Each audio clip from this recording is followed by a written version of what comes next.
Muy buenas noches, bienvenidos a Dos Tercios, Punto de Encuentro, programa organizado por ICARE que semana a semana nos permite conversar de los grandes debates que están ocurriendo en nuestro país. Hoy vamos a hablar de principios constitucionales, de aquellas ideas fundantes que deben estar o ser parte de nuestra comunidad política. Por supuesto, esto en el contexto del proceso constituyente en el cual se encuentra nuestro país. Y para abordar este tremendo tema, tenemos a dos destacados invitados. Nos acompaña Natalia González. Natalia es abogada de la Universidad Católica, tiene un máster en Derecho en la Universidad de Chicago y actualmente es directora de Asuntos Jurídicos y Legislativos de Libertad de Desarrollo. Natalia, muy bienvenida. Muchas gracias, Hernán. Muchas gracias, ICARE, por esta invitación. Muy bien, pues. Y también nos acompaña don Pablo Ruiz Tagle. Pablo es abogado de la Universidad de Chile, tiene un doctorado en Derecho en la Universidad de Yale y es profesor y decano de la Facultad de Derecho de la Universidad de Chile. Pablo, muy bienvenido. Muy buenas tardes, Hernán. Muy buenas tardes, Natalia. También, Pablo. Bueno, este es un gran tema y vamos a buscar partir por arriba, pero también aterrizarlo. Ahora, me gustaría conocer un poquito, para poner en contexto, cómo están viendo ustedes este proceso constituyente que es tan único, tan inédito, tan histórico. ¿Cómo tú ves, digamos, cuáles son los principales desafíos, Natalia, de este proceso constituyente? ¿Tú estás optimista, estás pesimista, estás escéptica? Viajas por distintos estados emocionales.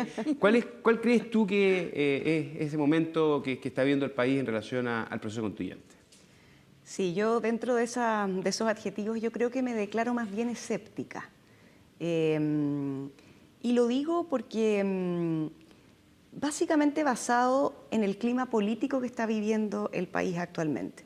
Porque a mí me parece que las reglas del juego que se trazaron tras el acuerdo del 15 de noviembre, luego que se conforma esta comisión técnica, ¿no es cierto?, y propone al Congreso un texto de reglas para normar lo que va a ser este procedimiento de itinerario constituyente, a mí me parece que esas reglas están muy bien diseñadas, me parece que tienen incentivos correctos, me parece que además se pusieron en diversos escenarios y situaciones y lograron un grupo bien transversal zanjar materias muy complejas en un muy breve plazo, al punto que el Congreso prácticamente toma casi sin hacerle ningún cambio, ninguna modificación, esa propuesta y la aprueba muy rápidamente. Pero yo estoy escéptica hoy día porque sin perjuicio que me parece que esas reglas están bien planteadas, este es un desafío de liderazgos tremendamente políticos. Este es un proceso que al final lo va a conducir la política y sin perjuicio que valoro que se incorporen a este proceso independiente y por supuesto participación de la sociedad civil y de personas que a lo mejor nunca se habían involucrado en un proceso, obviamente como este, pero además en un proceso más bien de carácter normativo y legislativo, creo que los partidos tienen una gran responsabilidad. Y hasta la fecha, por lo menos el desempeño que uno ve de los partidos en el Congreso, yo sé que los partidos son más grandes que eso, y hay otras instancias, ¿no es cierto?, tanto a nivel local como instancias de la sociedad civil donde los partidos participan. Pero lo que uno ve en el Parlamento hoy día a mí me causa cierta desazón y me produce ahí cierto escepticismo respecto de con qué nivel de seriedad nos vamos a tomar este debate, que es, yo creo, el debate más fundamental que ha enfrentado Chile desde el regreso a la democracia. Y entonces creo que ahí el desafío de los partidos políticos, no solamente de llevar buenos candidatos a la Convención Constituyente, sino que de conducir una discusión, una deliberación razonada, pausada, a la altura del desafío en el que estamos, es en el que yo hoy día hago descansar mi escepticismo. Ok, muy justificado. Pablo, ¿cómo ves tú este proceso tan inédito, tan histórico? ¿Qué emociones también sientes cuando ves el desafío en el cual está el país? Bueno, lo primero que yo diría es que Natalia ha hecho un análisis bien digamos, completo de la situación en que estamos. Pero a diferencia de lo que ella plantea, yo diría que yo tengo una visión optimista, moderada, un optimismo moderado y parcial. ¿Y por qué voy a decir que soy optimista en términos moderados y parcial? Moderado porque creo que cuando Natalia describe la situación en que están los partidos tiene razón, pero estamos a punto de iniciar la partida, digamos. Estamos en términos atléticos con el señor, con la pistola listo para que comience la carrera, y en la campaña, en el desarrollo de las ideas, en las postulaciones de los representantes, vamos a ver cómo este proceso se transforma en algo muy potente y en algo que cumple con las leyes de la democracia. Yo coincido con Natalia cuando ella valora el momento del 15 de noviembre del año 2019 como el momento inicial. Hay personas, a diferencia de lo que yo planteo, que creen que el momento inicial es el momento del estallido, el 19 de octubre de ese mismo año. No, ahí no se produjo ninguna idea, yo creo. Yo creo que las ideas surgen a partir de la reflexión política que inician los partidos. Entonces, primera idea que habría que valorar. Segunda idea, creo que, aunque han habido conatos y amenazas de violencia, el proceso del plebiscito y el proceso encauzado institucionalmente ha permitido que toda ese desorden, esa inquietud ciudadana se vaya tranquilizando y que se encauce institucionalmente. Y veo nuevas fuerzas, personas nuevas, a mí me ha tocado en la facultad, en la universidad, con propuestas que antes no se escuchaban. Hay una especie de renovación de interés por la política que yo creo que habla muy bien de lo que está pasando. ¿Por qué soy parcial? ¿Por qué digo que tengo un optimismo moderado y parcial? Porque me interesa que esto resulte. Porque yo creo que nosotros no podemos ser indiferentes. Aunque Natalia dice que es escéptica, este es nuestro país, esta es nuestra patria. Y nosotros tenemos que dejar lo mejor que tenemos para que esto resulte, para que esto sea realmente un proceso que nos lleve a una mejor constitución. Yo he hablado de la Sexta República en términos de que vamos a pasar de una etapa republicana que tiene defectos y virtudes a otra que supongo será mejorada.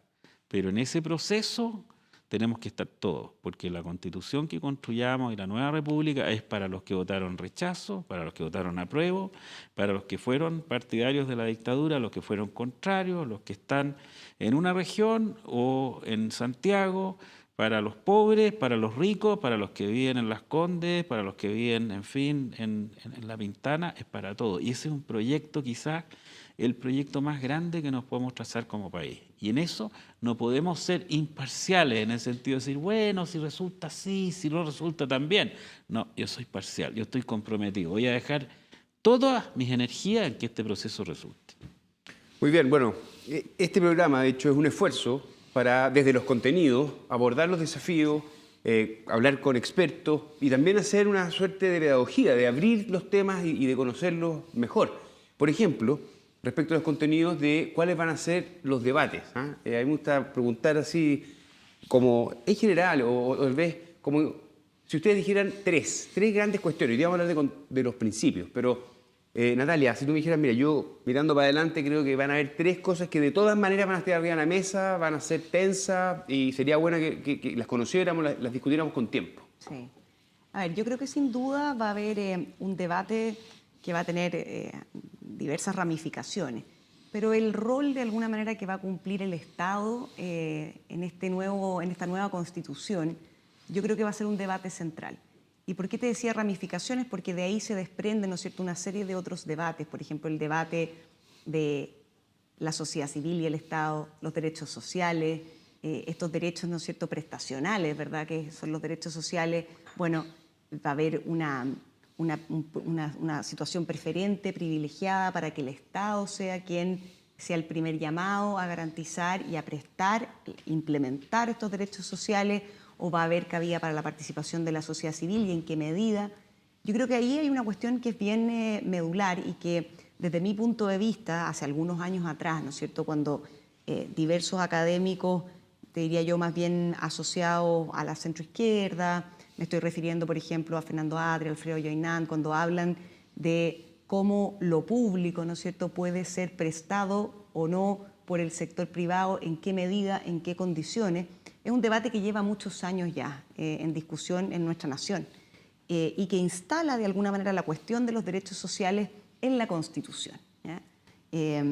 Yo creo que ese va a ser un gran tema. Y lo digo porque además yo creo que ahí hay muchas expectativas de las personas puestas en cómo se va a resolver esa materia. Una de las grandes razones por las cuales la gente aprobaba, dicen las encuestas, era por los derechos sociales, por la salud, por la educación. Por las pensiones. Y si uno se fija, para bien o para mal, digamos, en lo que fue la franja del plebiscito del apruebo y rechazo, gran parte de la franja lidiaba con estos temas, ¿ya? Y digo para bien y para mal porque en el fondo yo sé que en esto siempre, cuando hay campañas políticas, obviamente se exacerban algunos temas en buena lid, ¿ya? Con muy buena fe, con buena intención.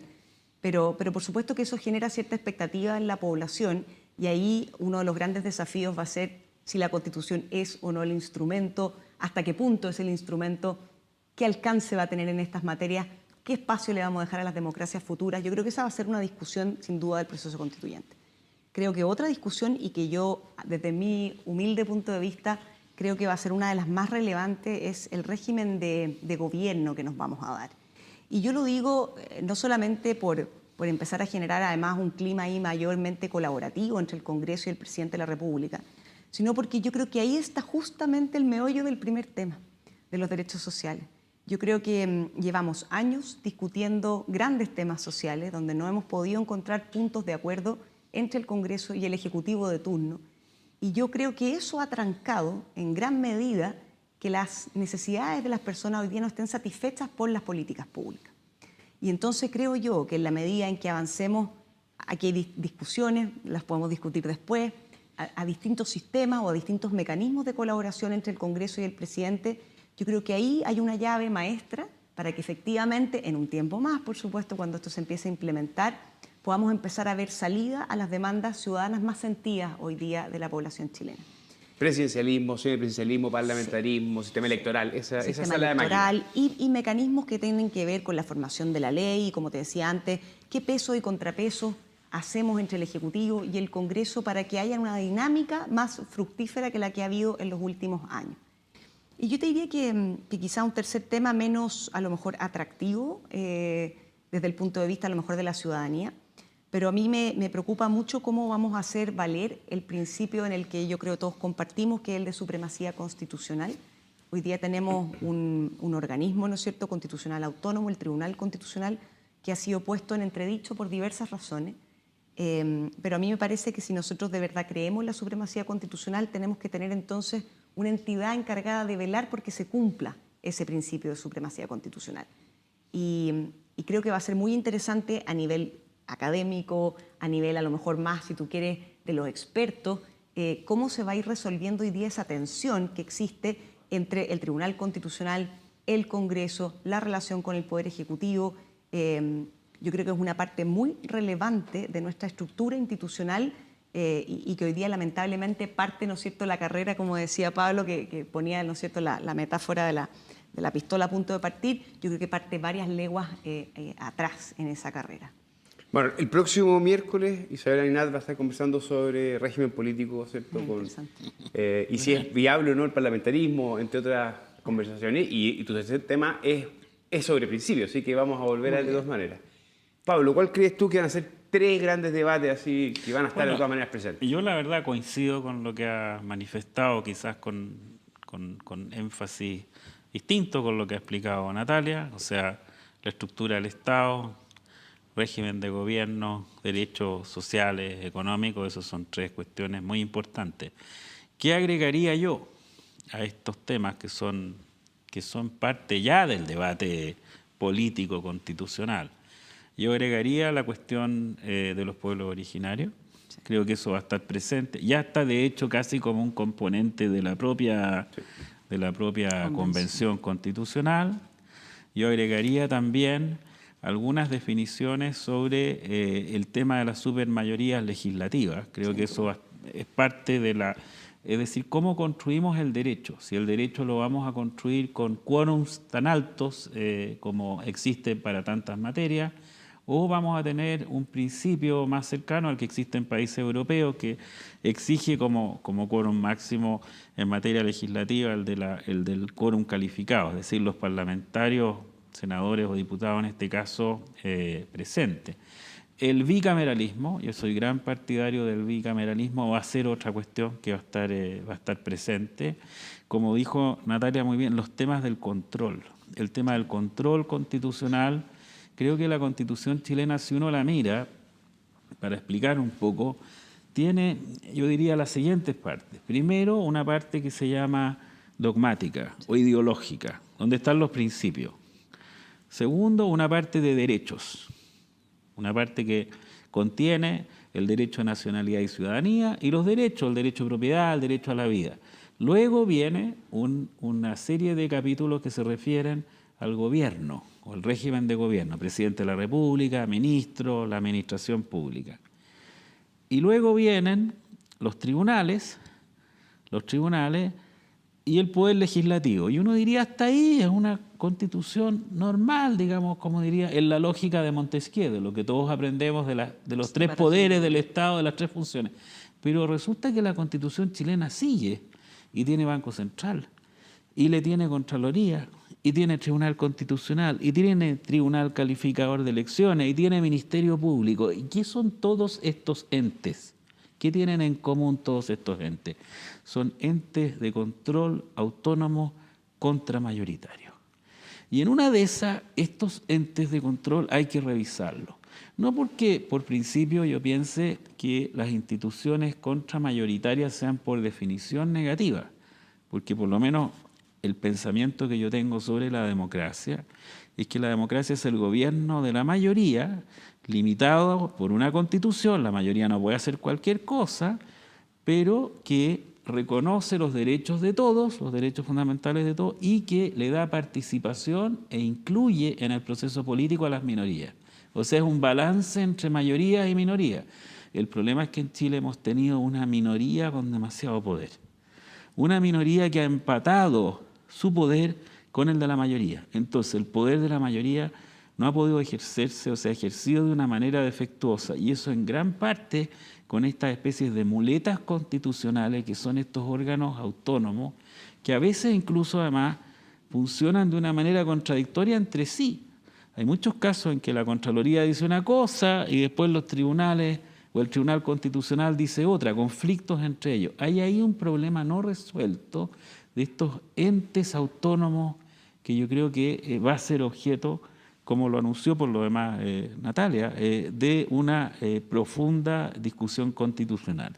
Y yo quiero agregar un órgano nuevo. Ustedes dirán, bueno, pero este señor en realidad dijo que en realidad habían demasiados órganos y ahora viene y saca, digamos, uno más. ¿Por qué no?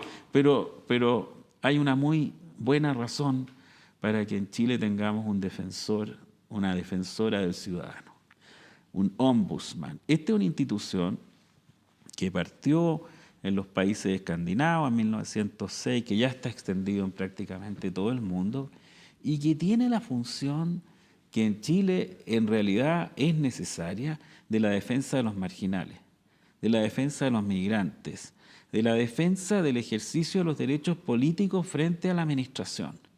Y yo creo que esa es una cuestión muy central, junto con otra propuesta, que es instalar tribunales contenciosos administrativos.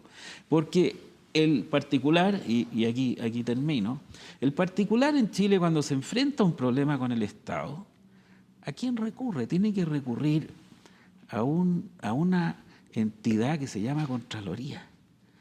Y que es medio tribunal, pero es medio también una organización que es parte del Estado, que tiene funciones de ordenar el presupuesto, de regular la administración.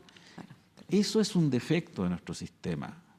La Contraloría debería limitarse al control de las cuentas y deberían existir, como existen en otros países, tribunales independientes, imparciales, donde puedan ir los ciudadanas y las ciudadanas cuando tienen un problema con la administración para que su conflicto sea dirimido por un juez imparcial. Y eso no lo tenemos en Chile y es muy importante. Muy bien. Hernán, yo quisiera agregar un punto que yo creo que se nos quedó a todos un poco en el tintero y que va a ser, yo creo, sin duda, gran tema de debate, que es el tema de la regulación constitucional en materia de descentralización. Bueno, eso, totalmente de acuerdo con lo que dice Natalia. De todas maneras, eso viene en fuerte. El debate. Poder local, regiones, gobiernos locales, gobiernos regionales. Clave. A mí me parece que es clave y además no solamente es clave la discusión desde un punto de vista de cómo se organiza el Estado, sino de cómo efectivamente damos una bajada un poco más concreta y más cercana a este principio de servicialidad del Estado. Yo tengo la impresión de que potenciando de buena manera a los gobiernos locales, tú logras una cosa que por lo menos desde los principios que a mí me gustaría que se plasmaran en la Constitución, nosotros siempre hemos dicho de alguna manera que vamos a privilegiar, ¿verdad?, que las personas tengan la primera prioridad, por así decirlo, para resolver sus necesidades. Y con persona no se refiere a la persona, a la familia, a los cuerpos intermedios. Bueno, ¿qué más cercano creo yo a algo así que justamente darle una prioridad dentro de la administración del Estado a que sea primero el gobierno local el que, obviamente, con las capacidades y con las condiciones que se establezcan, sea el que primero enfrente una determinada cantidad de problemas para que después estos sean enfrentados en otra escala por la administración central? O sea, a mí me parece que ahí hay algo que se combina muy bien con los temas de equidad territorial que va a estar en la discusión. Pero ¿me permites agregar algo a lo que ha dicho Natalia? Porque nos invitaron a hablar de principios.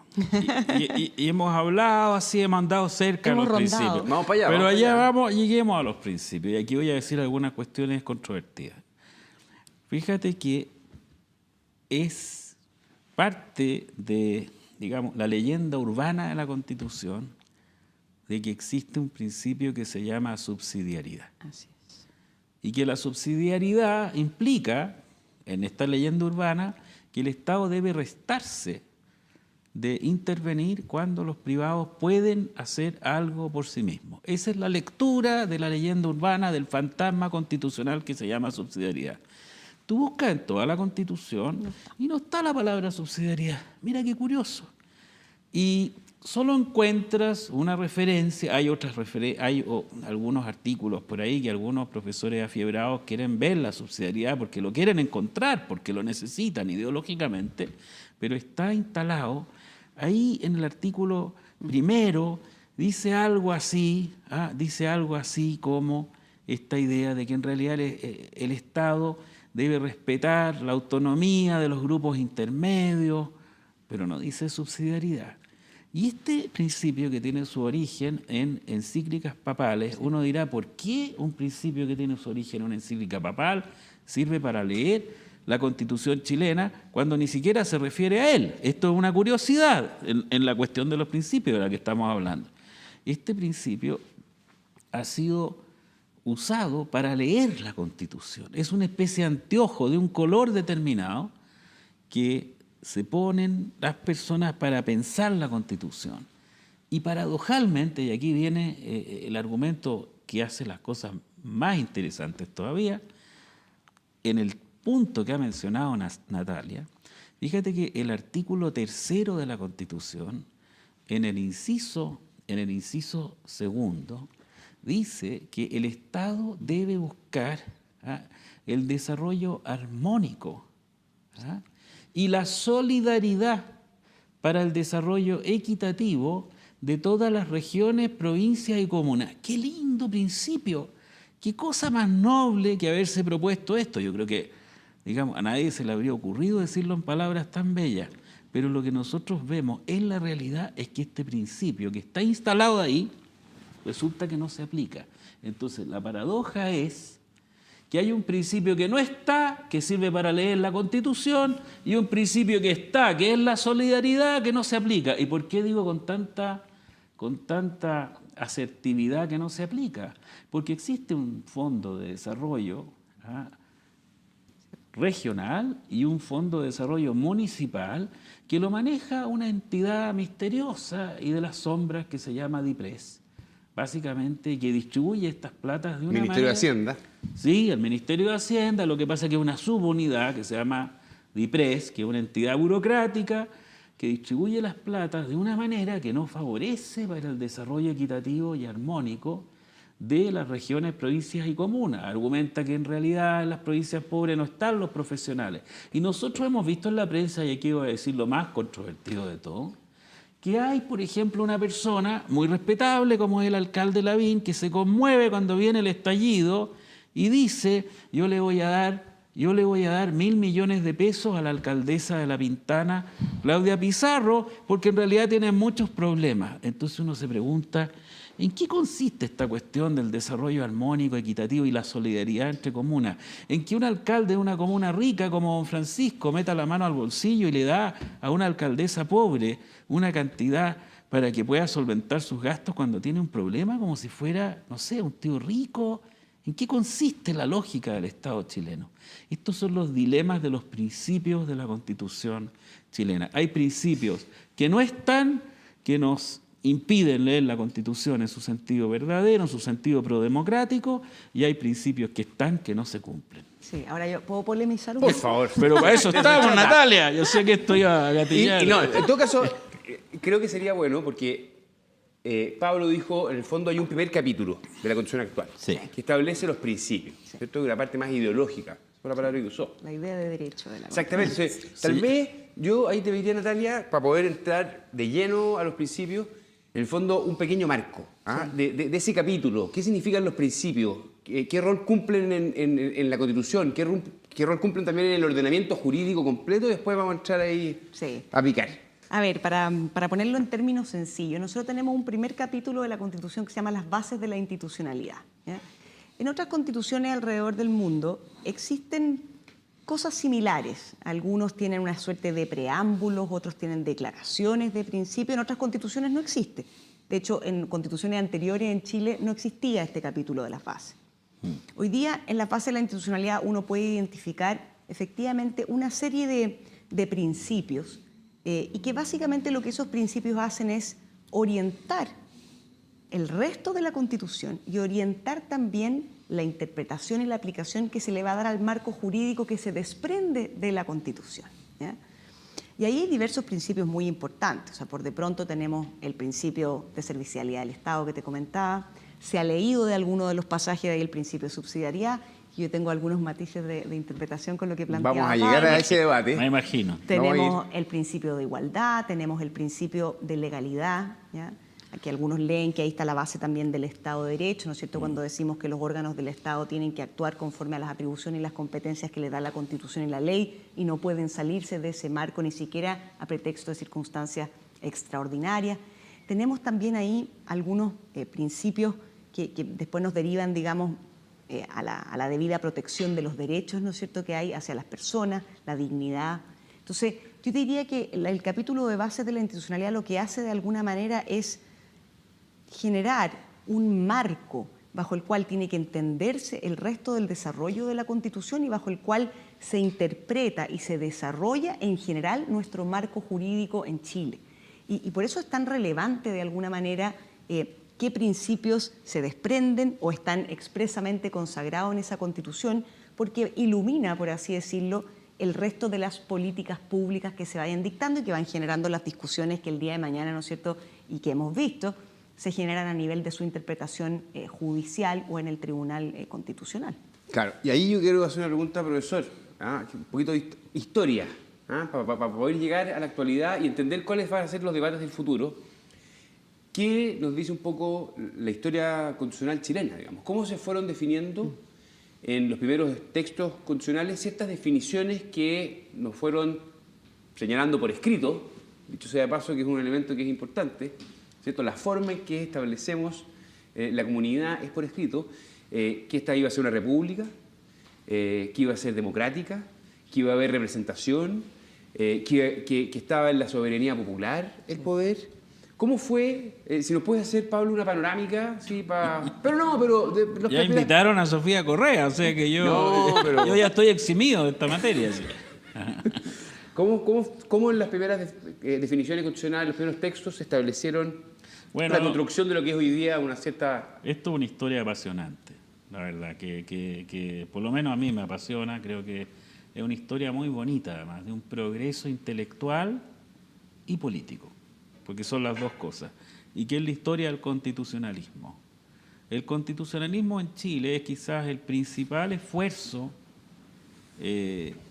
digamos, colectivo, que se ha construido, y que se ha construido de una manera gradual, yo digo, al menos en 5 experiencias, grandes experiencias diferenciadas, que son lo que yo llamaría las 5 repúblicas que hemos tenido. No hemos tenido una continuidad.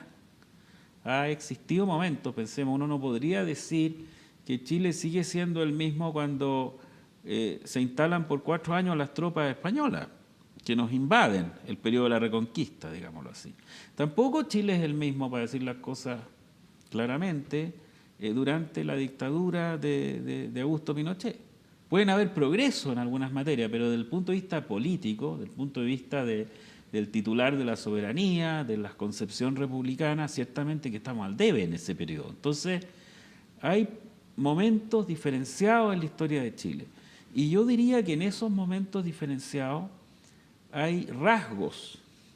Yo he hablado 5 repúblicas. La primera la he llamado, que va de 1810 a 1830, la búsqueda del autogobierno, de la independencia, de buscar un sistema político que se autosustente en este lugar lejano, porque en España han entrado las tropas de Napoleón y se ha derrumbado la colonia española, que era la metrópolis de la cual dependíamos.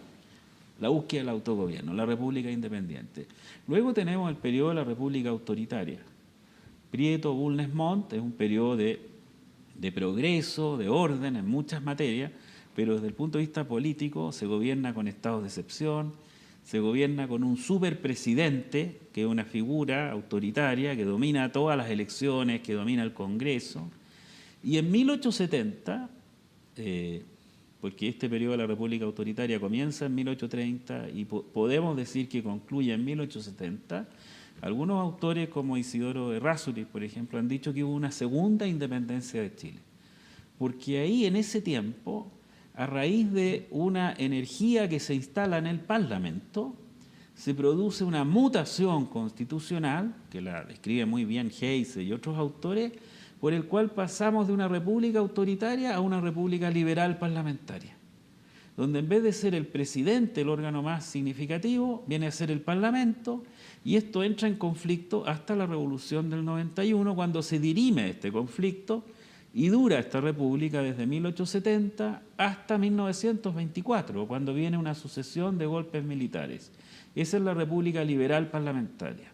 A mi juicio, esa es una gran época de la historia de Chile. Desde el punto de vista de los derechos, se crea una legislación propia. Chile es el primer país de América que deja atrás la legislación española y que se dicta a sí mismo sus propias leyes. Serán malas las leyes, no serán tan buenas, pero son las que nosotros hicimos.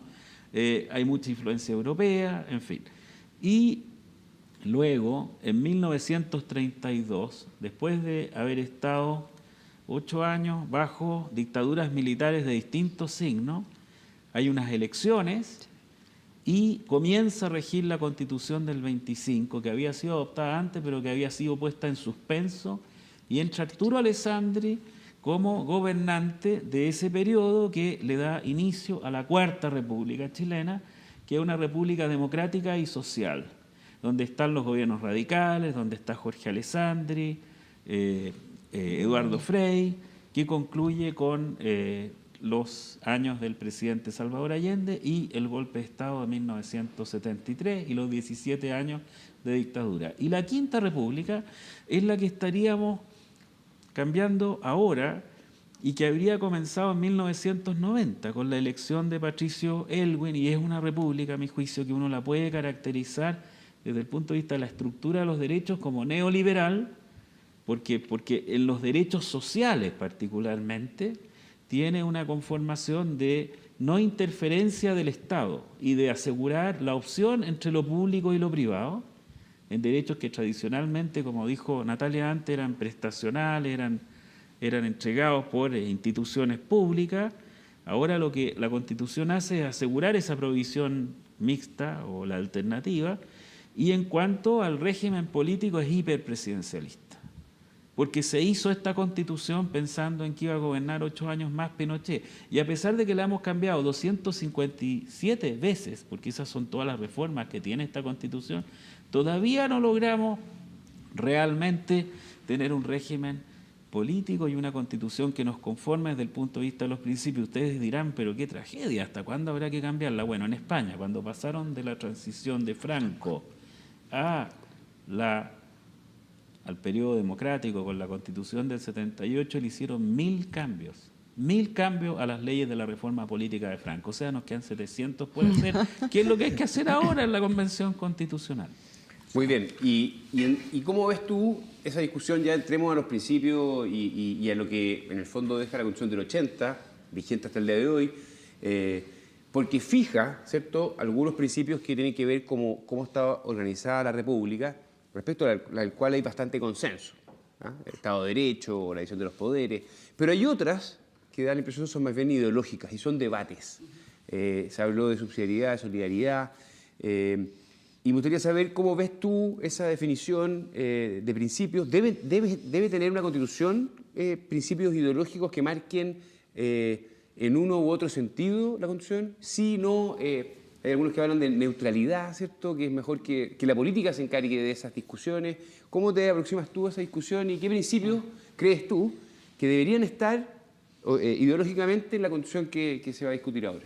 Sí, a ver, efectivamente, y retomando un poco la conversación que teníamos justamente sobre el principio de subsidiariedad, ¿no es cierto?, que efectivamente no está explícito en nuestra Constitución, pero nuestra Constitución lo que sí hace es establecer, por así decirlo, un orden de precedencia de quiénes son los primeros llamados a satisfacer sus propios proyectos y sus propias necesidades, ¿no es cierto? Y ahí es donde la Constitución, a mi juicio, tiene una estructura bastante limpia, donde hace primero referencia a la persona, luego la persona no se basta a sí misma, ¿no es cierto?, recurre a la familia para continuar satisfaciendo, ¿no es cierto?, sus necesidades, sus vínculos, y posteriormente eso, la familia tampoco es suficiente y entonces recurre a un cuerpo intermedio aún mayor que la familia, que son los cuerpos intermedios de la sociedad: colegios, empresas, universidades, fundaciones, distintos tipos de organizaciones en las cuales las personas siguen satisfaciendo, ¿no es cierto?, distintos niveles de necesidades que se van presentando a lo largo de la vida.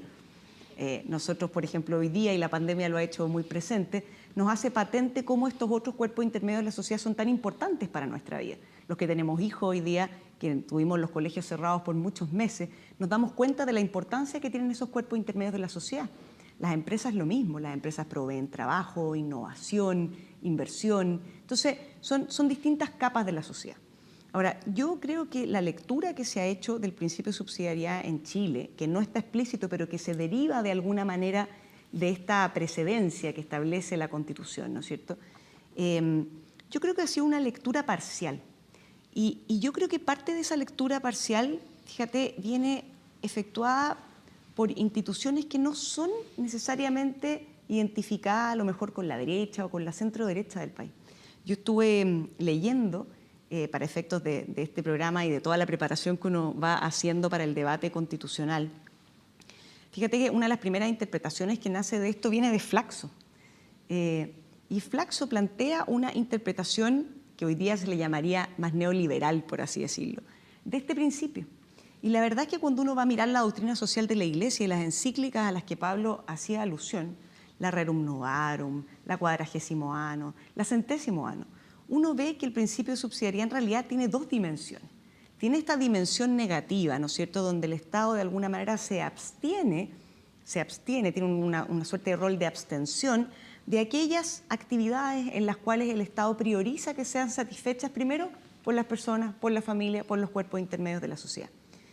Pero tiene una dimensión positiva, que es una dimensión solidaria, a mi juicio, y es una dimensión muy importante, y que fíjate que nunca estuvo ajena y nunca se le pretendió dejar ajena ni en la discusión que uno observó de las actas constitucionales de esa época, ni tampoco en las declaraciones de principios que hubo en esa época.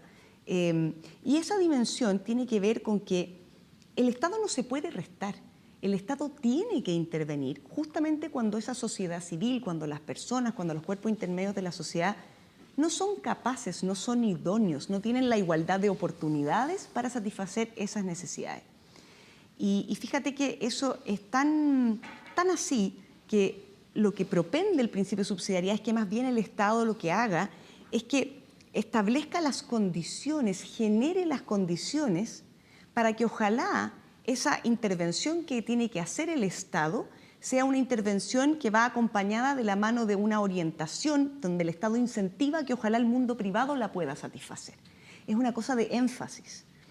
El Estado no se resta, el Estado está ahí, pero el Estado está ahí poniendo el énfasis en que ojalá voy a poner todas las condiciones para que sea el privado, para que sean las personas quienes satisfagan sus necesidades. De nuevo, bajo el principio de que cada uno de nosotros tiene una mayor cercanía con sus propias necesidades. Entonces, yo tengo la impresión de que en Chile, y basado en las primeras lecturas, y son lecturas que después en el tiempo se desarrollan doctrinariamente hasta el día de hoy. O sea, cuando yo vuelvo a hacer alusión al libro, ¿no es cierto?, que escribió Fernando Atria con Alfredo Joinant. El otro modelo. El otro modelo. En ese libro hay de nuevo como una suerte como de volver a reflotar la discusión que tenía Flaxo en la época, ¿no es cierto?, inicial de la Constitución del 80, en que se vuelve a dar esta mirada, esta lectura donde el Estado se tiene que abstener, y esa es la lectura que se le da al principio de subsidiariedad, sin darle la otra lectura que le dan estas encíclicas papales y de las cuales de alguna manera se cuelga, ¿no es cierto?, Jaime Guzmán. Y ahí yo te diría que a mí lo que me impresiona es que se le da siempre esta lectura más economicista, por así decirlo, al principio de subsidiariedad, cuando el principio de subsidiariedad tiene una dimensión muy bonita, política, social y de sociedad, porque esta satisfacción de nuestras necesidades de la vida no son solamente económicas, tienen toda una dimensión además de cómo satisfacemos nuestras ganas de participar, de cómo satisfacemos nuestras ganas de involucrarnos en la actividad política, de cómo satisfacemos nuestras ganas de vivir en sociedad. Y fíjate que ahí los principios que establece nuestra Constitución del bien común, de la servicialidad del Estado, de poner al Estado al servicio de las personas, de que el Estado tiene que crear las condiciones y las oportunidades para que todas las personas puedan satisfacer sus proyectos de vida. A mí me parece que esa lectura también está en la Constitución, pero que doctrinariamente y a nivel jurisprudencial ha tenido un desarrollo bastante menor. Entonces, yo quisiera relevar ese aspecto de la subsidiariedad, porque generalmente lo que se conoce es más bien el aspecto de la dimensión negativa de la subsidiariedad cuando tiene una dimensión positiva que es muy relevante. Profesor, ¿usted cómo se aproxima? He escuchado la música de Natalia, que es maravillosa sobre la subsidiariedad. El problema es que la subsidiariedad, como ella bien lo explica por lo demás, primero, tiene un origen fantasmal desde el punto de vista constitucional, porque no sabemos bien qué significa. Es como algo que a uno le gustaría que fuese. Segundo, es contradictorio, porque ya vemos que hay una subsidiariedad positiva y una negativa. Es como esa figura que existía en la televisión del Capitán Tecle, que puede ser bueno y malo a la vez. Entonces, yo digo, ¿qué es la subsidiariedad? Al final, si aterrizamos, la subsidiariedad es una cláusula tremenda de discrecionalidad al Estado, al que decide. Esa es la verdad. Y que ayude a los que ha ayudado en este periodo, que son fundamentalmente los grupos de interés y los poderosos, y particularmente a quienes lo invocan con más fuerza, que ha sido por una necesidad histórica, en parte, la Iglesia Católica. Porque la subsidiariedad ha tenido que ver con las necesidades de plantear una visión que está en la Centésimo Ano y en alguna otra encíclica, de una sociedad jerárquica, jerarquizada, concebida con cuasi estamentos, donde hay estos grupos. Yo creo que la sociedad moderna no se percibe así. Si uno lee un libro como el de Bobbio, por ejemplo, Estado, Gobierno y Sociedad, piensa que está la esfera de lo privado con lo íntimo o doméstico, por una parte. Después hay una esfera de lo privado que está regulado por lo público, digamos el ámbito de la familia. Uno no se puede casar con su mascota, aunque quiera. En ninguna parte del mundo le admiten un matrimonio con, en fin, un ser vivo de otra especie, y eso significa que hay regulación, y luego está el ámbito de lo privado y de lo público. Y en el ámbito de lo público está la sociedad civil, como indicó muy bien Natalia, y está el ámbito de lo público estatal. Y esta discusión se remonta más atrás que el texto constitucional de 1980. Es una discusión que nos ha mantenido por 40 o 50 años tratando de encontrar un entendimiento y que se remonta a la discusión de las 3 áreas de la economía que planteó Salvador Allende, que se llevó a la Contraloría y al Tribunal Constitucional, que fue resuelto en contra del gobierno de Salvador Allende porque nunca llegó a pronunciarse y que genera condiciones de ambigüedad política muy complicadas. La Constitución ha querido resolver esto, pero al introducir la doctrina de la subsidiariedad, yo creo que eso no ayuda. Bueno, pero ¿y cómo, si es que tú no compartes ese principio, digamos, No, y tienes una distancia con él, ¿qué sí, pensando en el debate constitucional que viene, qué principio sí debería ordenar, Bueno, si es que deben alguno, para poder... yo te puedo nombrar. De hecho, es interesante para los que están escuchando esto, la Constitución sudafricana, que se adoptó en una convención constitucional, después del tremendo lío que tenían con la discriminación racial y todo eso, comienza diciendo, estos son nuestros principios. Sí, tiene principio. Y entre los principios que menciona está el principio de la separación de funciones del poder, el principio del republicanismo, el principio del Estado de Derecho, de la legalidad, de que el Estado actúa bajo una norma legal. Son principios que ya están asentados. Por eso, digamos, una cuestión que también es importante, no podemos pensar que vamos a hacer una constitución con una hoja en blanco. Si ya está aprobado, eso es realmente una cuestión muy infantil, es un eslogan muy infantil. Es como querer hacer lo que hacían los personajes de García Márquez, que se les ocurría que habían inventado el hielo en el medio de la selva. De repente José Arcadio decía, mira, inventé el hielo, y el hielo ya está presente en nuestro planeta desde antes que estuvieran los seres humanos. Entonces, francamente... Lo mismo en materia de principios. Claro, en materia de principios constitucionales, no digo que esté todo escrito, que no podamos inventar algo. Voy a poner 2 ejemplos en los que podría haber una cierta innovación. El tema de la paridad.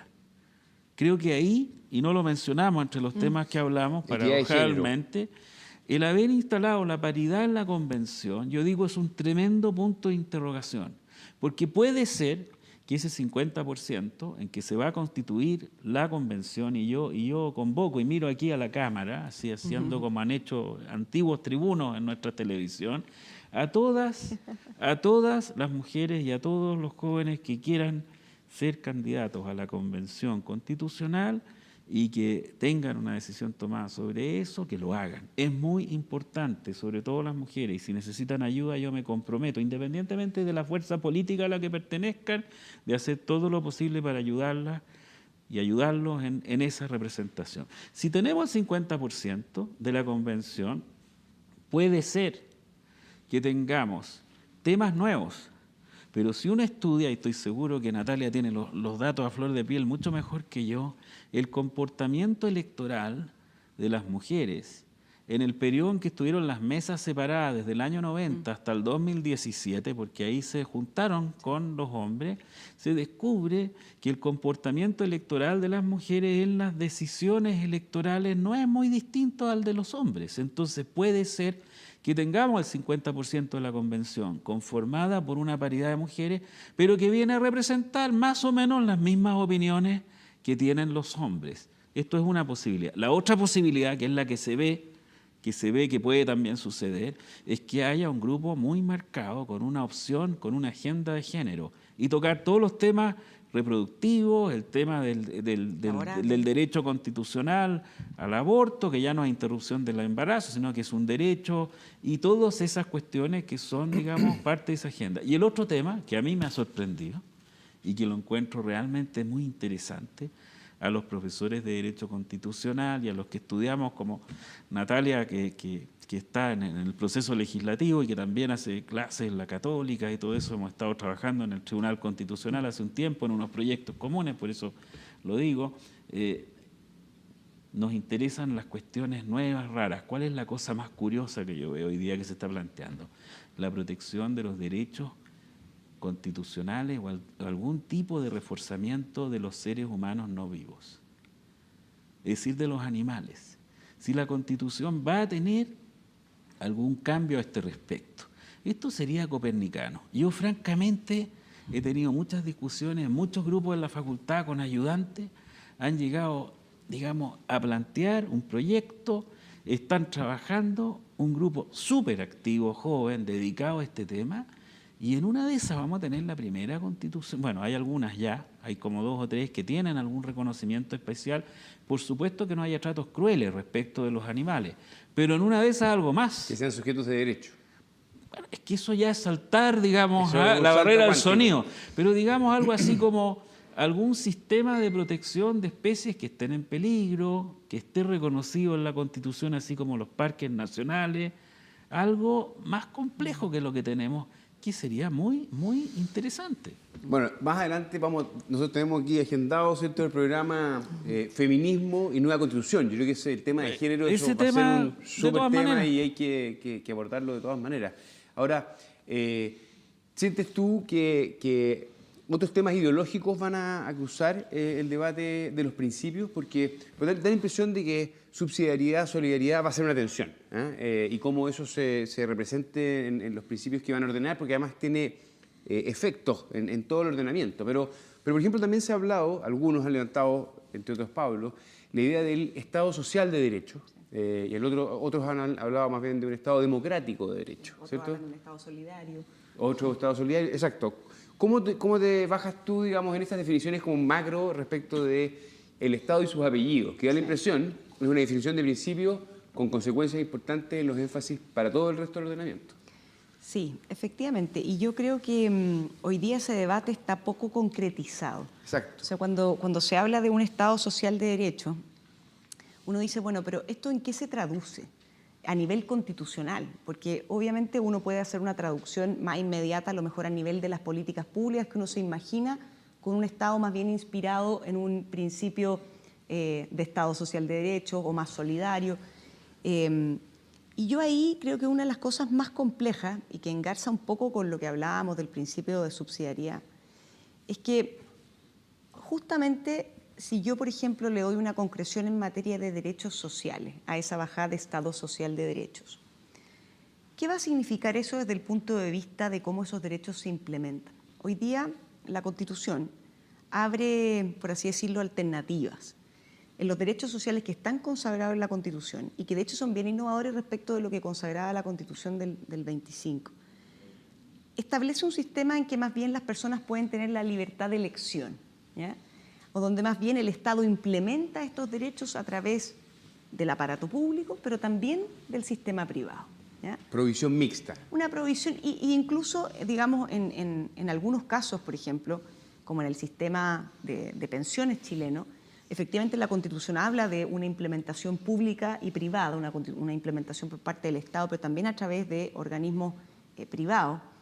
Y eso se ha ido complementando con el paso del tiempo a través de las políticas públicas. Nosotros partimos, ¿no es cierto?, con un sistema regulado en el Decreto de Ley 3500, que tiene un sistema más bien de administración y gestión privada de esos recursos que obligatoriamente se ahorran, ¿no es cierto?, para la vejez.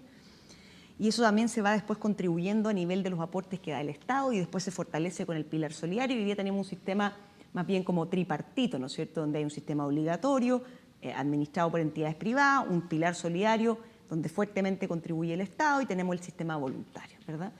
Entonces, al final del día, la Constitución, en el diseño que tiene actualmente de la bajada de lo que es cómo vamos a concretar los derechos sociales, cómo vamos a darle una concreción al Estado social de derecho, es un Estado que, como yo lo leo, y bajo el marco actual, justamente hace un poco lo que yo reflejaba antes.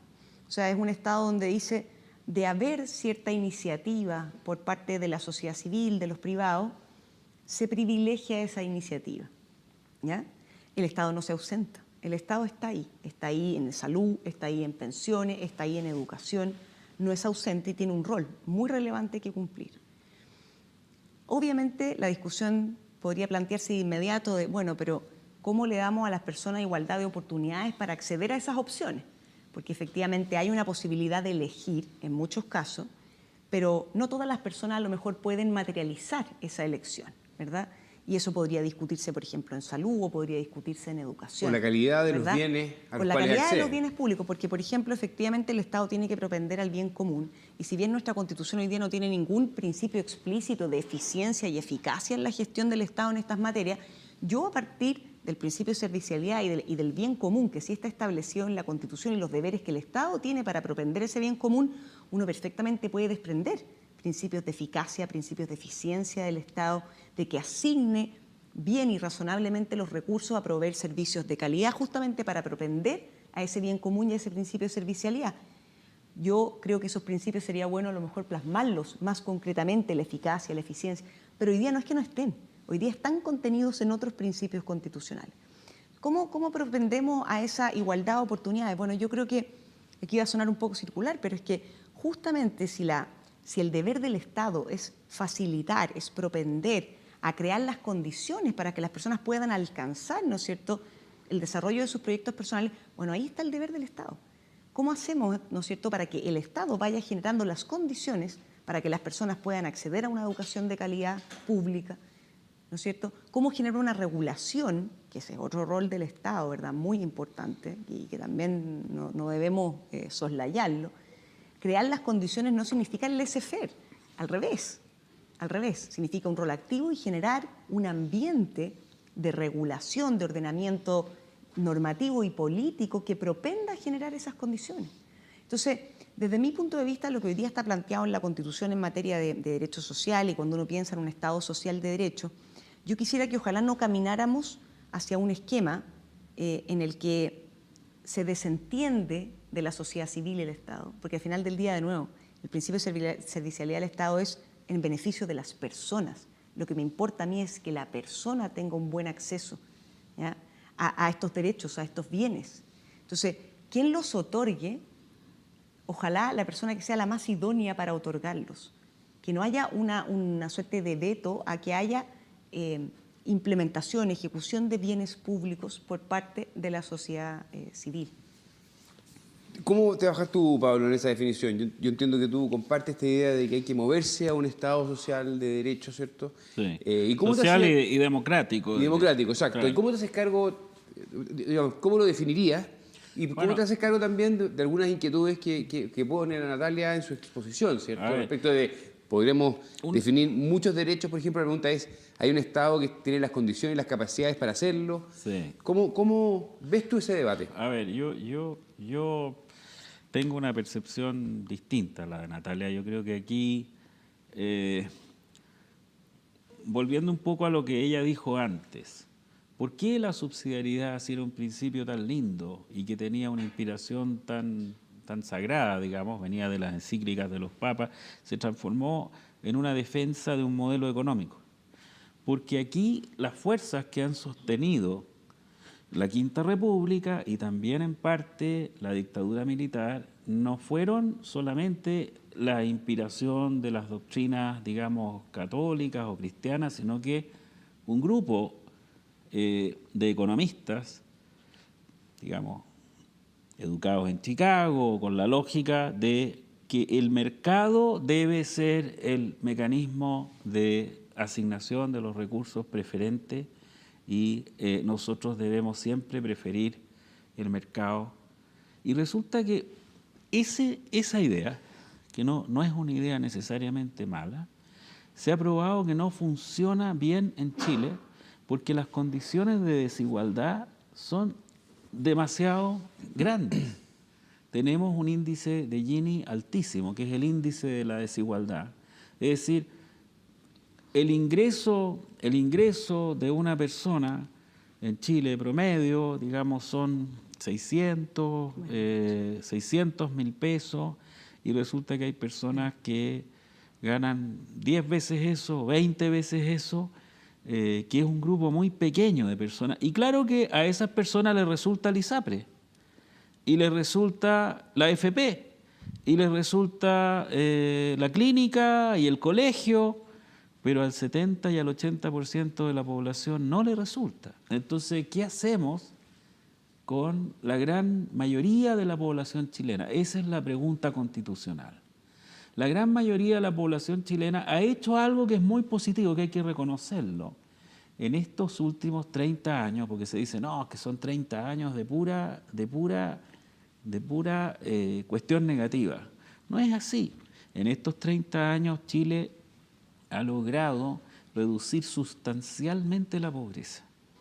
El año 90, cuando salimos de la dictadura, el 40% de la población estaba bajo la línea de la pobreza, es decir, el 40% de las chilenas y chilenos no podían tener lo necesario e indispensable para vivir y tenían un ingreso bajísimo. Hoy es el 13,8%, el 12% de las personas que han logrado salir, pero salieron y están justo ahí en la línea, no es que hayan llegado más arriba. Entonces, una enfermedad, perder el trabajo, gastarse las pensiones como lo están haciendo muchas personas ahora, en pocos años más, en 10, en 15 años más, les va a significar caer bajo la línea de la pobreza nuevamente.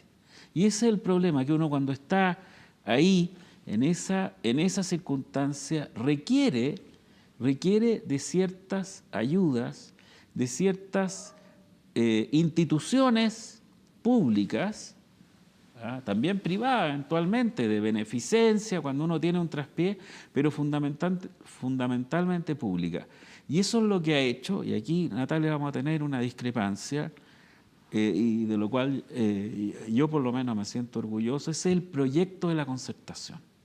El proyecto de la concertación ha sido básicamente en materia de educación,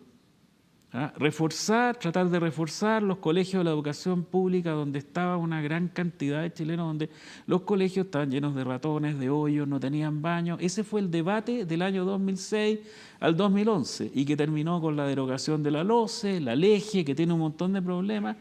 Y ahí yo diría, y esta es mi opinión política, que los partidos de derecha colaboraron, pero podrían haber colaborado más, con un sentido de mayor integración. El presidente Ricardo Lagos hizo lo propio en salud, inventó el auge, pero el auge ha servido para enriquecer a las clínicas privadas, porque el auge es un sistema de garantías por el cual, si no hay un servicio que se pueda prestar en un sistema público, se presta en una clínica privada, pero no ha habido de parte de las clínicas privadas ningún sentido de responsabilidad social empresarial, y cobran a veces hasta más caro de lo que paga un cliente. Entonces, ¿y para qué decir en el tema de las pensiones, que es lo que estamos viviendo ahora? Es decir, el gran sistema de las pensiones. Una pregunta para bajar la pelota, porque entonces, respecto de lo que tenemos hoy. Para decirlo jurídicamente ahora, porque este es un argumento político. Lo dijo en las mejores palabras la presidenta Bachelet, y yo quiero hacerle un homenaje a ella ahora, porque lo que estamos viviendo hoy día tiene que ver con el esfuerzo que ella hizo durante su gobierno de instalar los encuentros locales autoconvocados, que muchos termocéfalos dicen, no, que eso fracasó. Eso no fracasó, esa línea de continuidad ciudadana es lo que estamos viendo ahora, y me alegra mucho que los partidos y grupos de derecha hayan recuperado eso. ¿Y qué decía la presidenta Bachelet? La presidenta Bachelet hablaba de lo que ella llamaba necesitamos, porque ella es médico, no es abogado, una red de protección social. Cuando las personas caen, entonces necesitamos que haya algo que las recoja, una institucionalidad. Y esa institucionalidad fundamentalmente tiene que estar en materia de salud, de educación, de trabajo y de seguridad social. Y eso es el Estado social y democrático de derecho. No es contradictorio, creo yo, Pablo, con lo que planteo yo, porque yo lo que estoy diciendo es que aquí el Estado tiene un deber de generar justamente las condiciones para que todos puedan acceder, ¿no es cierto?, a una, si tú quieres, a una prestación al menos básica, ¿no es cierto? Entonces, yo creo que el punto de desencuentro que tenemos es con qué énfasis participa el Estado y los privados en estas prestaciones. Porque desde mi punto de vista, como te decía antes, yo creo que lo que hay que poner por delante, ¿no es cierto?, es a las personas y satisfacer las necesidades de esas personas. Hoy día, ¿no es cierto?, el Estado, desde mi punto de vista, y lo ha demostrado además hoy día en la pandemia, no tiene una capacidad para satisfacer esas necesidades por sí mismo, solamente por la vía de la oferta pública. Entonces, cuando nosotros le damos cabida a la oferta privada, a la oferta de la sociedad civil en esta prestación de bienes públicos, y la hacemos además no con el laissez-faire, sino que regulada, y a mi juicio en el último tiempo en exceso regulada, lo que tú finalmente haces es darle más oportunidades a la población. Por ejemplo, en materia de educación particular subvencionada, la cantidad de familias que accedieron a esa educación y que la valoran, y que cuando en su minuto hubo la discusión, ¿no es cierto?, sobre cómo reglamentar los colegios particulares subvencionados, yo creo que a esas familias uno no debiera ponerle obstáculos a que accedan a este tipo de oferta, sino más bien, ojalá, amplificar esa oferta sin descuidar, y yo creo que aquí ha habido un descuido, a la educación pública. Bueno, es que entonces estamos de acuerdo, porque ese es el punto. La educación pública... Tenemos 2/3 en esta materia. No, es que se descuidó para que buena parte de los recursos que se destinaban a la educación pública fueran a favorecer a sostenedores privados. Esa es la verdad. Que a nivel universitario eran sostenedores que arrendaban sedes y sacaban unas utilidades de la actividad. Bueno, no vamos a repetir todo lo que es el lucro en la educación, que es una cuestión que por último uno podría decir, sí, que tengo un espacio. El problema es cuando tú estás destruyendo una trayectoria, y Chile tenía una trayectoria de instituciones públicas bien armadas. Y lo mismo sucede en la salud, el sistema de salud, porque si resulta que le vamos a pagar la cuenta de la Clínica Las Condes, donde en fin, tenemos una cantidad enorme de recursos y se los estamos quitando al consultorio o al sistema de salud central, a la posta central, que la estamos dejando amarrada de manos con la Contraloría encima, con 20 controles, y además le estamos levantando a los profesionales para llevárselos con 3 veces el sueldo. Bueno, son cuestiones que las hemos vivido, si yo no las estoy inventando. Lo mismo pasa en materia de seguridad social. En materia de seguridad social vemos que a mí me tocó participar en el gobierno de la presidenta Bachelet en la discusión sobre la pensión solidaria. Y la pensión solidaria costó sacarla, hubo muchas personas que decían que no correspondía, que era inconstitucional, que como esas personas que no habían trabajado, que no tenían la continuidad previsional, esto y lo otro. Bueno, yo digo, una constitución tiene que servirnos y un sistema legal para que todos nos sintamos parte de una sociedad. Si yo no recibo nada de la sociedad, si todo lo que recibo yo tengo que pagarlo, y pagarlo caro además, y es malo, yo francamente no quiero saber de esa sociedad, o me voy a otro lado, o hago las acciones que hemos visto, que yo lamento y condeno en todas sus formas, digamos, las quemas, los incendios y todo eso, pero yo no me siento parte de una sociedad que no me entrega nada. Está bien, Ahora, solo para... Dale. En materia, por ejemplo, de salud, es bien complejo el argumento, porque hoy día, si uno mira la cantidad de recursos que se destinan a la salud pública y a la salud privada, hoy día están casi a la par. Pero o sea, Natalia, la cantidad de inyección de recursos que se mete. Entonces, lo que uno mira más bien es que aquí, y lo ha hecho ver la Comisión de Productividad, hay un tremendo problema de gestión en la salud pública. Las cifras que tú dices de recursos a la salud pública se van a pagar a veces las cuentas de las clínicas. No es, entonces, cuando sí, es que Pablo, el presupuesto es enorme de la salud pública, es que tenemos, parte de ese presupuesto se va de nuevo a los privados. O sea, estamos lechando el sistema público. Ahí tenemos una diferencia, yo creo que es importante, porque, y esta ha sido una discusión no solamente en materia de salud, sino que en general en materia de políticas públicas sociales, de el subsidio a la oferta o a la demanda, ¿no es cierto? Nosotros llevamos muchos años subsidiando la oferta, ¿ya? Y hay mucha reticencia también por parte de un sector político, ¿no es cierto?, más asociado a la izquierda o a la centroizquierda, a hacer transferencias directas a la demanda, a las personas, para que sean las personas que con vouchers u otros mecanismos, ¿no es cierto?, elijan dónde se atienden. Y pero la discusión... Natalia, vuelve al tema de la elección. Pero por supuesto, porque la discusión que estamos teniendo acá, la discusión es justamente eso, cuando tú me dices, bueno, pero es que aquí se destinan los recursos a las clínicas privadas, bueno, pero es que al final... Si las personas optan por atenderse en la salud privada... Pero si la salud pública está siempre... Bueno, pero es que entonces, por eso te decía antes, mejoremos la salud pública, y la salud pública pasa en gran parte por un tema de gestión. Yo leía el informe de la Comisión Nacional de Productividad el año pasado respecto a los problemas de gestión en salud pública, y hay muchos elementos que se pueden mejorar por la vía administrativa, por la vía de mejorar la administración, o sea, las horas de atención en los hospitales, la capacidad disponible para atender listas de espera. O sea, yo ahí más bien el planteamiento, y donde sí creo que tenemos un punto de diferencia, es que yo sí creo que el Estado, como te decía antes, debe propender a generar estas condiciones, pero yo creo que las personas sí tienen el derecho a elegir dónde obtienen estas prestaciones. ¿Dónde las obtienen? Y aquí no es una cosa cuantitativa. El Estado podría tener el 90% de participación en la salud, pero el punto es que el Estado vaya generando las condiciones y no perpetuando esas condiciones, sino que generando las condiciones para Mira, oxigenar. Natalia, es que esto de la elección no existe para una persona que no tiene capacidad. Eso me recuerda la frase de...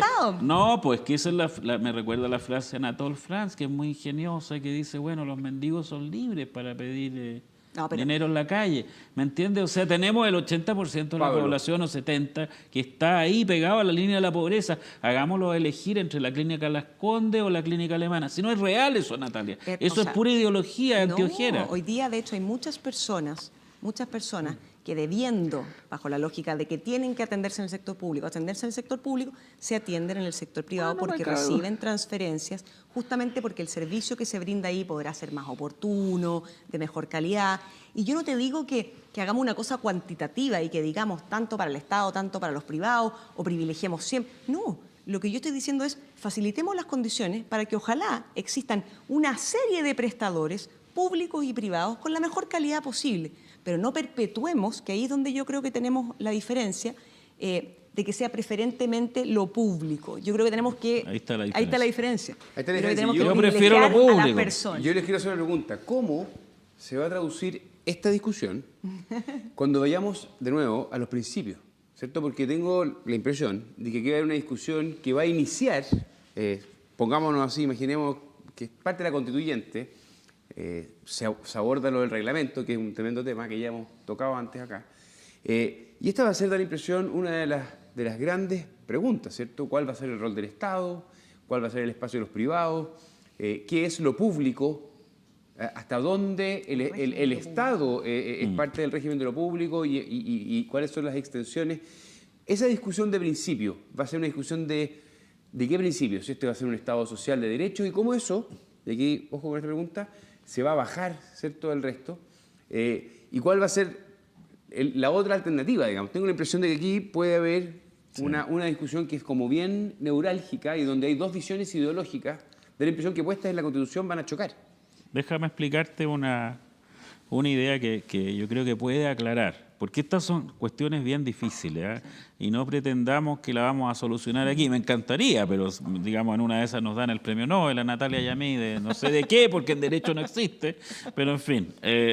A ver, primero, cuando nosotros hablamos de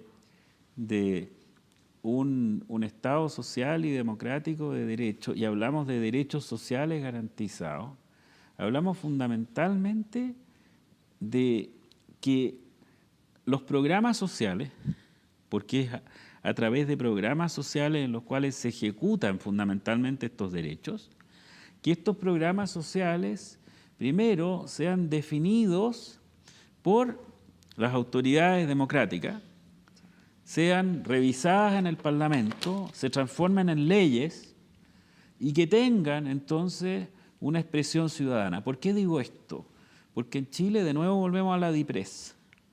Quien controla la ejecución del gasto y los programas sociales es una entidad que depende del Ministerio de Hacienda, que es una entidad tecnoburocrática, a la que ni siquiera los parlamentarios, ni persona alguna, ningún centro de interés le hace el peso. Ellos dicen, no, esto es lo que cuesta hacer este programa está bien ejecutado, este está malo. Ellos mismos se autoevalúan sus programas sociales. Entonces, la primera condición es que si vamos a hablar de programas sociales, estos tengan un componente democrático, que realmente sean las autoridades elegidas las que tengan algo que decir. Ustedes dirán, qué terror, los parlamentarios. Bueno, los parlamentarios entonces tendrán que afinar su punto de vista, tener mejores equipos técnicos, analizar bien los programas. Segundo, en la ejecución de los programas tiene que haber un principio de igualdad. Y ahí está la preferencia por lo público, Natalia, yo creo. Porque en lo público está asegurado la no discriminación. Y aquí voy a decir algo que quizás suene como digamos, partisano o como linchada, digamos. Si uno piensa en lo respetable que son todas las universidades privadas que existen, y todas las universidades de cualquier tipo, pero están definidas por alguna confesión determinada, por alguna preferencia ideológica, por algún compromiso regional, por una afinidad con un grupo económico, con un dueño o lo que sea. Bueno, la Universidad de Chile, porque es un ente estatal, no tiene ninguno de esos compromisos. Y eso es lo que pasa con las instituciones pública. Entonces, Natalia, no se trata de que uno opta por lo público porque es estatista, sino que lo público tiene esa garantía de no discriminación. Y lo privado, que puede ser muy bueno, no tiene ese compromiso. Y yo puedo elegir en una clínica privada atender a las personas que tengan un determinado patrimonio o que vivan en un barrio determinado o que tengan... Entonces, eso Solo es déjame entender, entonces, Entonces, desde tu punto de vista... es el principio de la igualdad y no discriminación. En lo público, la provisión es pública cuando es del Estado, en tu opinión. O sea, lo que pasa es que aquí ha habido una confusión enorme que se ha planteado muchas gracias, particularmente en el área de la educación. Aquí hay una zona de lo público que no es estatal. Y esa zona de lo público que no es estatal se llama sociedad civil, en gran parte. La sociedad civil, hay instituciones que tienen expresión en la arena pública, pero que no son estatales. Y quien media ese ámbito de la sociedad civil son los partidos políticos. Y los partidos políticos en Chile, hemos tenido muchos problemas con los partidos políticos, pero son instituciones que tienen arraigo históricamente, que son importantes. No hay democracia sin partidos políticos. Entonces, hay un espacio de lo público que es no estatal y hay un espacio que es estatal. Cuando hablamos de lo público, hablamos de los dos espacios, de la sociedad civil por un lado y de lo estatal. Ahora uno dice, para que tengamos una sociedad civil potente, vamos a entregarle los recursos del Estado a la SOFOFA, porque la SOFOFA es parte de la sociedad civil. Vamos a entregarle los recursos del Estado a las iglesias evangélicas que son parte de la sociedad civil. Yo diría que no. El Estado tiene que ser un Estado robusto y potente porque tenemos responsabilidades de pobreza y de crear condiciones de igualdad. Y además ese ha sido el desarrollo tradicional de la historia de Chile. El Estado ha sido fuerte. En ese punto yo por lo menos estoy con Mario Góngora. El Estado ha sido un constructor de nuestra nación. Es verdad, como Natalia dice, que es amenazante en algunos momentos. Particularmente yo, que soy una persona que vivió en la dictadura, vio cómo el Estado puede hacerle pedazos la vida a las personas. Entonces, yo tengo también una reacción, y las personas de mi generación, que el Estado no es amigo. Yo no me siento amigo del Estado, no me gusta esa idea de que el Estado desde el nacimiento hasta la cuna. No soy estatista en ese sentido. Tengo quizá una concepción liberal. La autoridad del Estado yo la miro con mezquindad. No me gusta, la veo así como con distancia. Sin embargo, reconozco que para que funcione la sociedad necesitamos un Estado fuerte, un Estado potente, con instituciones republicanas, estatales, robustas. Y no podemos, para favorecer una sociedad civil robusta, que ha sido el gran engaño o la gran ilusión que hemos tenido, debilitar el Estado. Y eso lo hemos visto. Lo hemos visto en la educación, lo hemos visto en la salud, lo hemos visto en la seguridad social. Y eso tú dirías, solo le doy la palabra, ¿es un problema constitucional, en tu opinión? Yo creo que tiene bases constitucionales. Por ejemplo, hay otro artículo que Natalia lo conoce muy bien, que es el 19, número 21, que es un artículo que tiene un curioso origen, que asegura la libertad económica y el libre desarrollo de la libertad económica. En su origen, este artículo, uno de las personas que lo propuso es Raúl Bertelsen, es una derivada del trabajo, pensando que el trabajo no solo se refiere al trabajo que realiza un individuo, sino que también un empresario, y pensando también en lo que había sido el gobierno de Salvador Allende en términos de los empresarios y lo negativo que había sido expropiar algunas empresas estratégicas, dificultar la actividad empresarial. Instalaron este artículo, pero este artículo de nuevo se lee como una preferencia a favor de los privados, y si uno lo lee con atención, lo que dice es que la verdad es que la actividad privada tiene que someterse a las reglas generales, en fin, del orden público, de las buenas costumbres, y no es una preferencia a favor de los privados. sino que más bien obliga a que el Estado actúe en la esfera económica, porque se conecta con el 19, número 20 y otros artículos, en condiciones iguales a la de los privados. Pero una igualdad no significa uniformidad. Significa que el Estado tiene cierta forma de actuar particular, tiene que hacerlo de acuerdo con la ley, tiene que hacerlo de acuerdo con el derecho común. Lo que hemos tenido hasta ahora es que la acción del Estado en la esfera económica y en estas 4 cuestiones tan importantes que le hacen la diferencia a los que están bajo la línea de la pobreza, que es el 70-80% de la población, ha significado que el Estado esté menoscabado, que se lo considere como de segunda categoría, como que no puede actuar. Yo digo, esto es una monstruosidad. En Concepción... Pero yo ahí tengo una visión, perdón. Estoy al tener la palabra, pero solo una precisión, para la precisión, por justicia, ¿cierto? Los índices de pobreza en Chile están alrededor del 8%, son las personas que vivirían bajo la línea de la pobreza. El punto es que hay un 80% de la población que accede a bienes públicos que son entregados por el Estado. Y ahí hay una evidente diferencia en el acceso. Natalia. Sí. A ver, voy a retroceder un poco, pero efectivamente, ¿no es cierto?, como bien decía Pablo al comienzo, las constituciones en Chile no han sido producto de una hoja en blanco, hay tradiciones constituyentes, también hay momentos históricos, ¿no es cierto?, en las que ellas se generan. En el caso de la Constitución del 80, cuando uno mira la historia para atrás, desde los años 30 más o menos, 1930, hasta la década de los 70, lo que uno vio fue un crecimiento exponencial del aparato estatal y paraestatal. El Estado crece enormemente en una serie de actividades que hoy día a lo mejor quienes nos escuchan o parte de quienes nos escuchan no las asociarían al Estado, ¿ya? Cuando uno piensa en el Estado piensa en servicios públicos, pero el Estado en esa época prestaba también otro tipo de servicios que nosotros hoy día a lo mejor llamamos de utilidad pública, la electricidad, estaba muy involucrado en la industria del acero y en una serie de otras industrias, el azúcar y otras varias.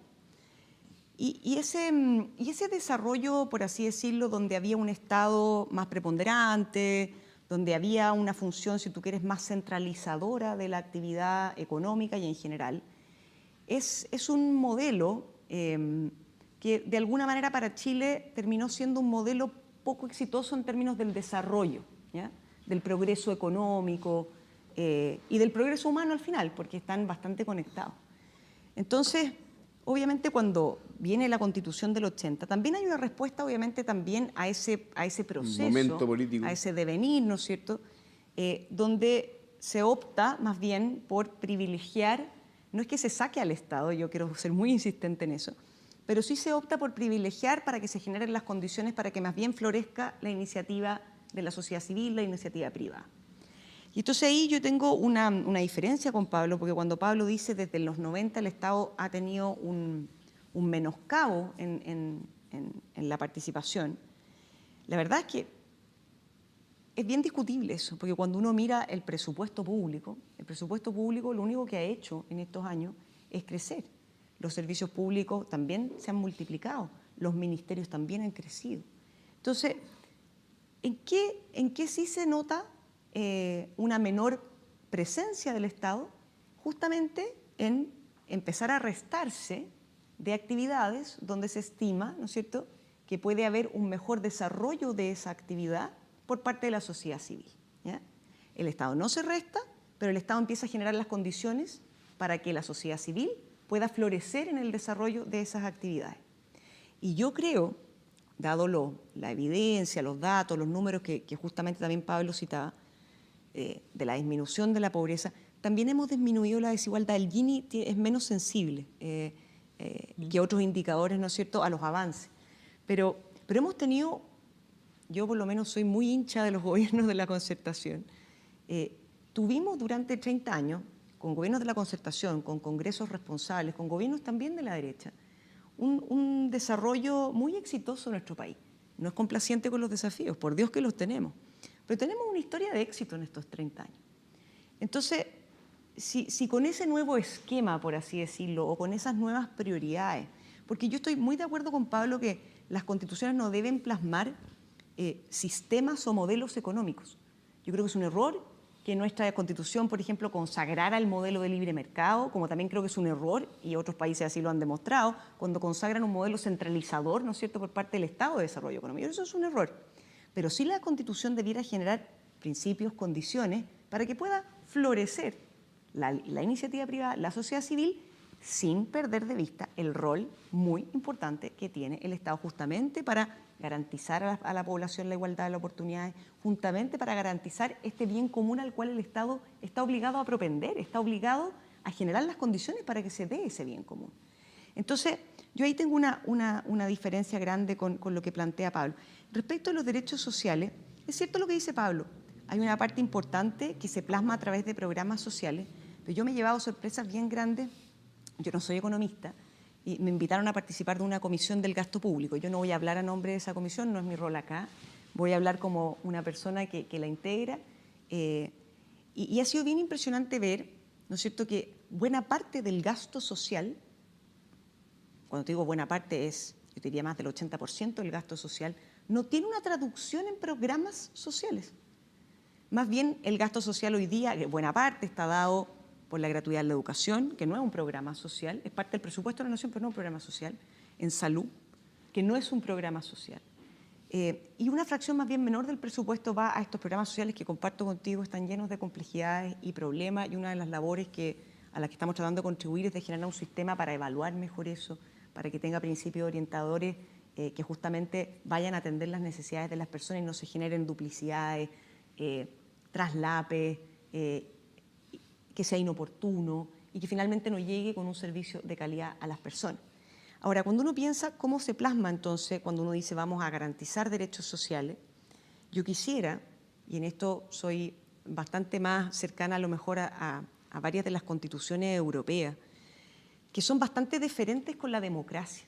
Son menos intensas en la regulación, algunas ni siquiera lo tienen como derecho, sino que más bien como deberes del Estado o como principios. Aspiraciones, objetivos. Aspiraciones, deberes, principios, pero que son muy diferentes con las democracias de turno. ¿Y cómo lo hacen? Diciendo, bueno, este deber, por ejemplo, del Estado en materia de seguridad social, se va a ejecutar, se va a implementar en la forma, condiciones, va a cubrir a las poblaciones que la ley determine. Cuando le tira, por así decirlo, en términos coloquiales, la pelota a la ley, le está tirando la pelota a las democracias de turno y a los gobiernos legítimamente electos que van a tener sus programas de gobierno, sus prioridades y que tienen recursos disponibles en el momento. Porque podemos ser muy aspiracionales y generar una intensidad de la regulación del derecho social y una serie de obligaciones para los Estados, pero no nos podemos olvidar de un principio que también debería inspirar nuestra Constitución, que es el principio de realidad, que los Estados van a poder buenamente hacer lo que les permita el marco jurídico, por de pronto, ¿no es cierto?, bajo el Estado de Derecho, principio de legalidad, van a poder hacer lo que les permita la realidad económica, con la cantidad de recursos fiscales disponibles, y lo que les permita la democracia. Yo en eso creo que hay que ser muy diferentes. Yo creo que si el día de mañana sale electo un gobierno de centroizquierda que tiene un programa que la ciudadanía eligió y que ha definido prioridades y a dónde va a enfocar los recursos de cara a esas prioridades, entonces ese es el gobierno que va a tener que lidiar con el Congreso de turno y llegar a un acuerdo, a un consenso, respecto de cómo entonces se implementan los derechos sociales, ¿ya? Eso no significa que uno los deje en el cajón o postergados, no, el deber del Estado es permanente. Y yo creo que uno de los grandes déficits que hemos tenido en este tiempo es de política. Cuando decimos hoy día tenemos un problema de materia de seguridad social, sí, efectivamente lo tenemos. Cuando la gente dice es un problema de las AFP o de las administradoras privadas, yo ahí pongo más dudas. Porque a las AFP se les asignó un rol, ¿no es cierto? Podemos discutir, ¿no es cierto? Y en eso podemos llegar a ciertos acuerdos de si ese rol debió haber ido más allá. Pero hoy día el rol que tienen asignado es administrar y hacer rentar esos recursos y yo creo que en eso lo han hecho bien. Pero si durante 15 años, que creo que fue el primer informe de la primera comisión que asesora en materias previsionales, estábamos todos de acuerdo en que había que, a lo mejor, subir la tasa de cotización, en que había que ajustar los parámetros, en que había que, a lo mejor, ¿por qué no discutir el aumento de la edad de jubilación?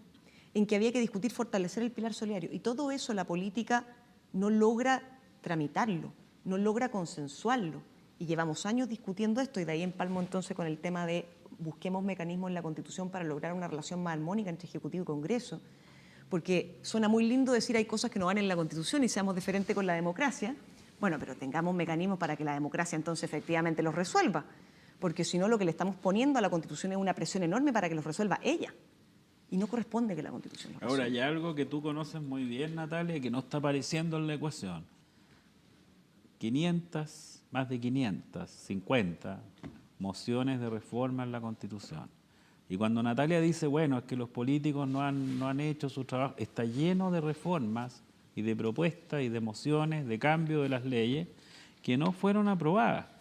Porque, digamos las cosas como son, en el sistema que hemos vivido, había un grupo que estaba muy cómodo, que las cosas funcionaban, que le resultaba, digamos, que en materia de educación, salud, estaba todo cubierto, previsión, y el 80% del país que estaba ahí pegado estaba en una condición muy distinta.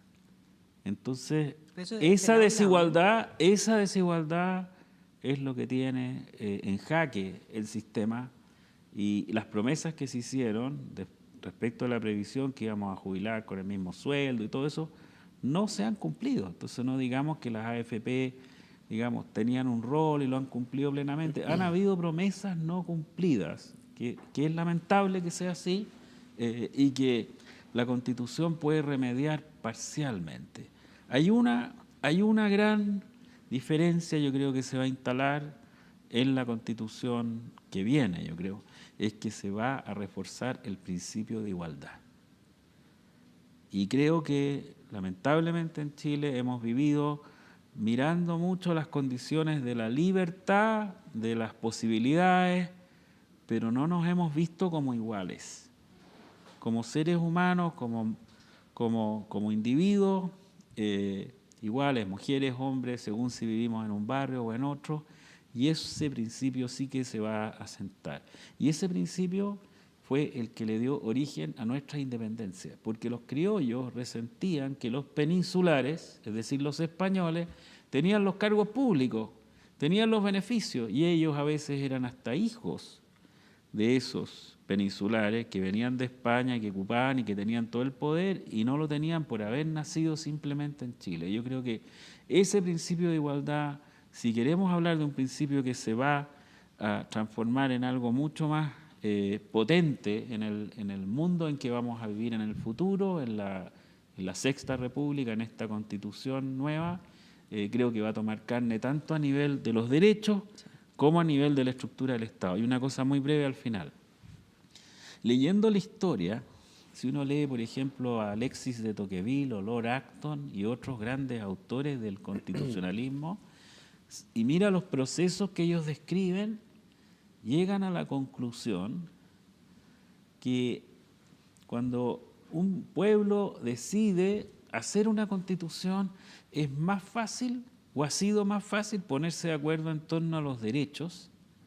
Y aquí vemos con Natalia que en una de esas, bueno, sí, va a ser una cuestión de énfasis, esto, lo otro, que en cuanto a la estructura del Estado, que en cuanto a la organización política, ahí puede haber un debate muy intenso que espero no nos perdamos en el camino y que puede llenarse de etiquetas. No, es que yo quiero ser presidencialista, parlamentarista, que quiero un régimen de gobierno así, o asá, o esto o lo otro.